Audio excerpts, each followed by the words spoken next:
Diego Bandido. Go Diego! Go Diego! Go Diego!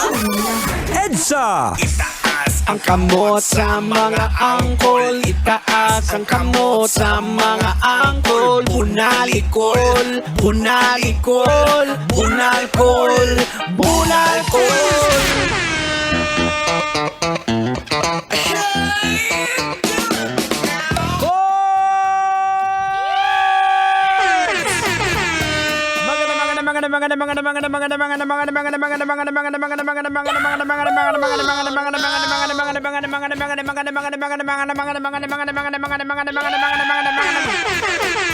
Magandang gabi, Metro and Mega Manila. Oras po natin and it's now 31 minutes. Makalipas sa oras ng alas 8 ng gabi. Wow! Hoy, nahanap ka na ng asawa mo. Mag-message ka naman. Oo, may mga ganyan kasi hindi nagpapaalam. Alam nyo ba yung mga asawa po ninyo sa bahay? Medyo nagwo-worry din po yan sa inyo. So, siguro it's proper din na mag-inform naman kayo. Diba? Alam mo, Ling, pauwi na ako. Ligo ka na, ha? At hindi na natin patatagalin to, Tang. Pag-usapan na natin to.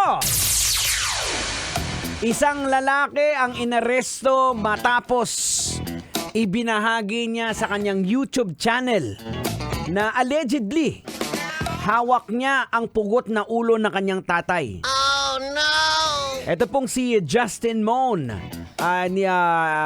Nilagay niya po, ibinroadcast niya sa kanyang YouTube channel at kiniklaim niya na pinatay at pinugutan niya ng ulo ang kanyang tatay.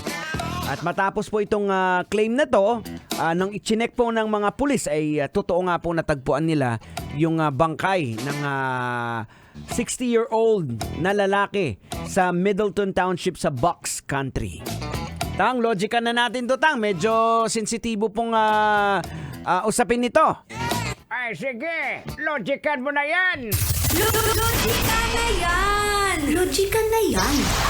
Oy, mga kabisyo, logica na yan. Anong leksyon ang ating mapupulot? Anong aral ang ating madudukot? Well, mga kabisyo, nakakatakot po ang mga ganitong klaseng balita, no? Mapapaisip ka na, paano nagawa ng isang anak yun sa kanyang ama?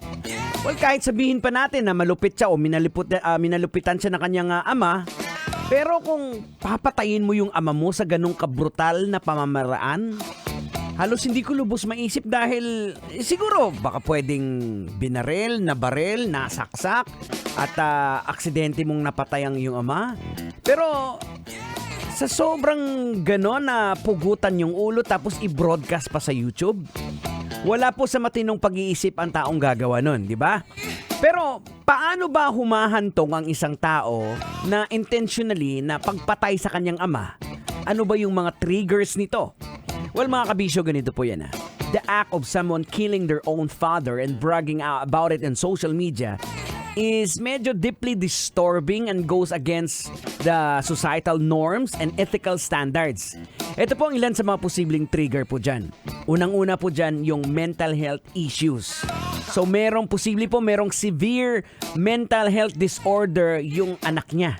O sa yung mga psychosis, schizophrenia, or yung severe na personality disorder. Yung mga nakaka-experience po nito is parang distorted po ang kanilang pag-iisip at medyo yung impaired ang kanilang judgment at saka medyo detached po sila sa reality. So iba po yung reality nila. Pangalawa po dyan is yung tinatawag na personal grievances o yung conflicts.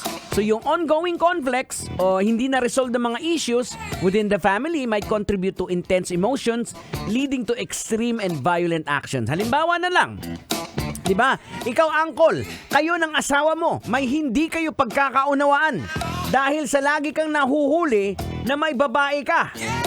Ingat ka kasi baka pagising mo, hawak na ni misis mo sa kaliwa niya yung ulo mo.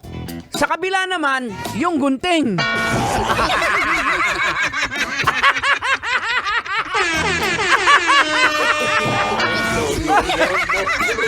Patay ka dyan, Col! Kaya umayos ka na, Col. Magbago ka na ngayon, Col. Baka pagising mo, Col, hawak ni Mrs. sa kaliwa yung ulo mo. Sa kanan may gunting. Ay, naka mga kabisyo. Bilis ng oras natin. Papaalam na po tayo. Ang tabayan ang susunod.